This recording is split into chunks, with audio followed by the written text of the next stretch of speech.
Hi, I'm John Green. This is Crash Course World History, and today we're going to talk for the absolute last time, I promise, about war. Well, it's not the last time that we're going to talk about war, because we're going to talk about the 20th century later, pretty much defined by war. But it's the last time we're going to talk about war in an abstract way. Mr. Green, and then we can get to the battles, because this has been pretty esoteric. Oh, me from the past. I remember when I spent 30 minutes with an SAT prep book and emerged with the word esoteric in my vocabulary. But fair enough, me from the past, it is a little bit esoteric. You know what else is esoteric? Human existence. Anyway, in the last episode, we examined why individuals might want to go to war, and the unspoken assumption in all of that was that war is, on the whole, bad. But is that actually true? I mean, obviously, war is tremendously destructive and it can be very bad for the lives of individual humans, but is it possible that violence and war have had a positive effect on human development, or at least some positive effect?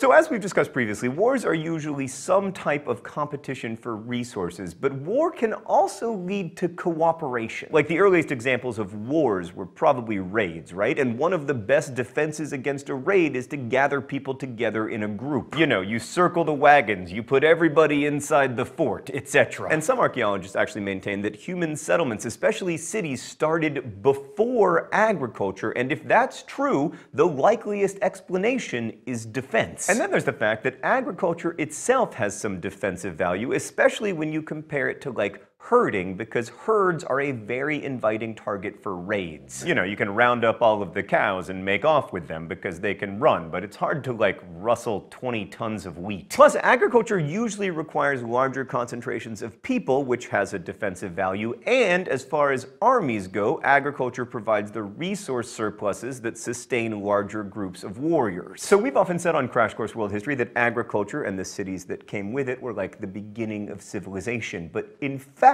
maybe war was the beginning of agriculture. And then there's the argument that war could be the basis of political leadership. Like in the ancient world, as in Game of Thrones, successful war leaders build up a retinue of fighters, and in order to keep them happy, the war leaders needed to supply a constant flow of booty. Not that kind of booty. I mean looting, like the spoils of war. Anyway, this sets up a need for continuous war, because as your general, the only way I have of paying you is in booty, and we can only get booty if we continue to war. The people who were best at gathering loot became chiefs, and then through conquest, chiefdoms grew into kingdoms. The examples of this process are too numerous to count, and many weren't recorded, but the rise of the Zulus in Africa provides a really interesting modern analogy. The people who would become the Zulu nation were originally Nguni-speaking agriculturalists and herders organized into numerous small chiefdoms until the early 1800s. One of their chiefs, Dingiswayo, was able to extend his control over the others by his military strength. And then he would often cement his control over these chiefdoms by replacing their chiefs with someone loyal to him, sometimes through a politically expedient marriage, again like Game of Thrones. Dingiswayo was killed in 1817 and eventually replaced by his military commander Shaka, whose clan name, Zulu, was given to the kingdom. Shaka's military success allowed him to build up a state that eventually controlled quite a lot of territory, but he was unable to transition it into a nation state. So we've seen a little bit of the way that war can change the way that humans organize themselves, and war, or at least a threat of attack, also may have played a role in the development of city-states. Let's go to the thought bubble. Cities began as settlements, which, because they were stationary, were targets for raids, and so to deter raiders, cities built walls, but those efforts required coordination, or else coercion,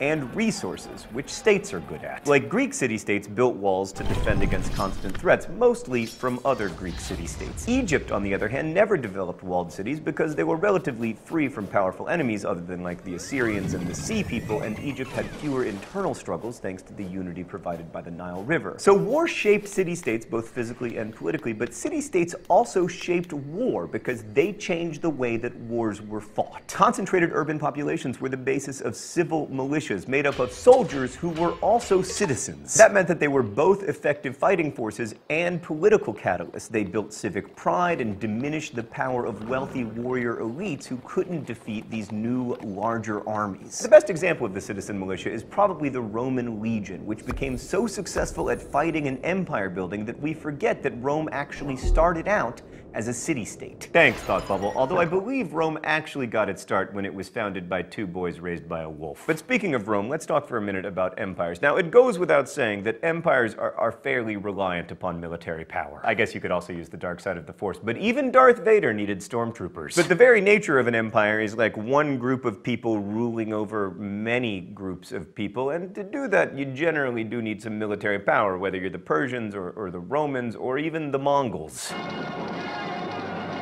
No, they're not an exception this time, Stan. But imperial success can backfire when rich empires decide that it's easier or cheaper to have mercenaries do the fighting for them. And because they aren't citizen soldiers, they aren't loyal to the state. Mercenaries are in it for the loot. And so when you rely upon mercenaries, you need constant war, which can stretch you thin, and also those mercenaries aren't loyal to you, and this can be a real problem, as the Romans discovered, but also many others. So empires have a ceaseless urge to get bigger, but the bigger they get, the more vulnerable they get to both internal problems like peasant revolts and external threats like barbarians. And this may be why we don't see that many empires anymore. They're expensive and unstable. Putin's behind me, isn't he? Putin! Stop building an empire! So ultimately in the pre-modern world, wars probably unmade as many states and empires as they made. As Ibn Khaldun put it, royal authority is a noble and enjoyable position. It comprises all the good things of the world, the pleasures of the body, and the joys of the soul. Therefore, there is, as a rule, great competition for it. It is rarely handed over voluntarily,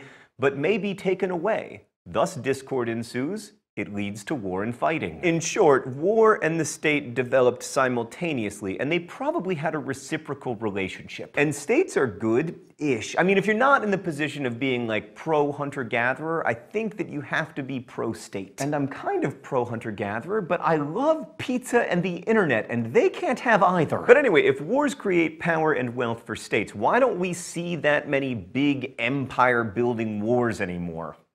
I mean, except for you. Well, one answer actually has to do with wealth. So warfare changed a lot in the early modern era, after about 1500 CE, with the large-scale introduction of gunpowder weapons. This has often been called a military revolution because cannon made cities very vulnerable, although in the end, cities proved pretty resourceful, developing new fortification techniques to deal with cannons, and, you know, we have cities today despite, like, really excellent cannons. But anyway, if you've ever watched an episode of Pawn Stars, you'll know that cannons are very expensive. So the age of gunpowder weapons probably led to states gaining more power over their subjects, because in order to pay for all of this military technology, they had to modernize their bureaucracies, especially their tax collection system. So the most successful states were those that could marshal their resources to pay for guns and forts and ships, and most importantly, troops, which remained the largest military expenditure. So now we're beginning to see one of the reasons why Europe would dominate much of the rest of the world after 1500 and would really dominate after 1850. Europe was raking in money from trade and especially from colonies, which allowed investment in technology and industry that reinforced its military advantages. Essentially, there was a lot of wealth to extract from the colonies. Europe had the cannons to do so. Extracting that wealth gave them ever better cannons. And that, my friends, is why here at Crash Course History we focus more on trade and resources than battles and war. So this rising cost of armies and navies meant that increasingly wealth was power. One of the biggest differences between the pre-modern and modern eras was that in the former, a state could accumulate wealth through conquest, while in the latter, trade is the better and safer bet. Especially exploitative, unfair, and unilateral trade with colonies. And then, as trade-reliant states began to eclipse those more reliant on conquest, a funny thing happened. The rich states that had built their wealth on military might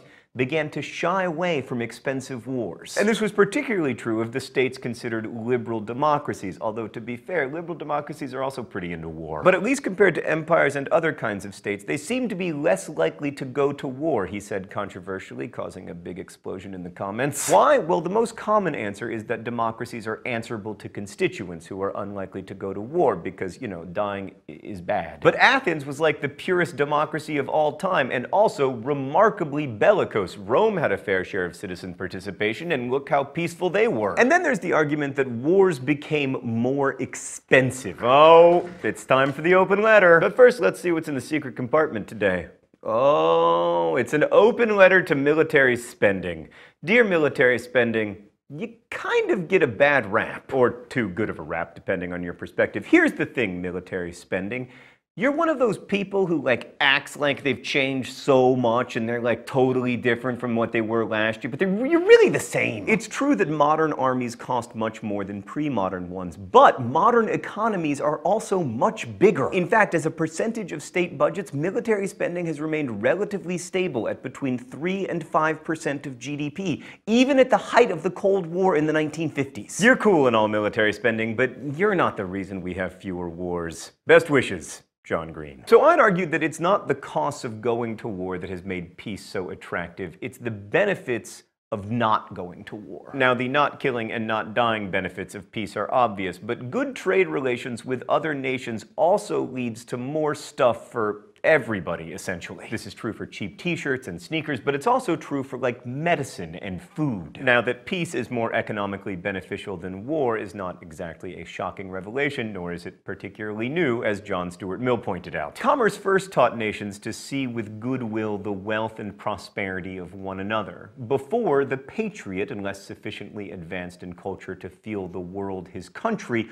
wished all countries weak, poor, and ill-governed, but his own. He now sees in their wealth and progress a direct source of wealth and progress to his own country. It is commerce which is rapidly rendering war obsolete. Now, you may have noticed that that actually hasn't happened. And I'm not going to argue that everything's been peaceful and open world trade since the end of the Napoleonic Wars, or that capitalist countries seeing war as bad for business have given up on it. But compared to earlier times, wars between major powers are much less frequent, a fact that tends to be obscured by the massiveness of the two great wars of the 20th century. So I apologize that this isn't straightforward military history, because I also enjoy a good glorious battle. But here at Crash Course, we want to provide a framework for thinking about war generally, and we want to examine what it says about us as individuals and as social orders, both good and bad. War may be part of why we have agriculture and cities and states. But even centuries ago, John Stuart Mill noticed that it seemed to be outliving its welcome. Thanks for watching. I'll see you next week. Crash Course is produced here in the Chad and Stacy Emigholt studio in Indianapolis. It's made with the help of these nice people, and it exists because of your support at Subbable.com. Subbable is a voluntary subscription service that allows you to support Crash Course directly so that we can keep it free for everyone forever. There are also great perks that you can check out, so thank you to all of our Subbable subscribers. Thanks to everyone for watching, and as we say in my hometown, don't forget to be awesome.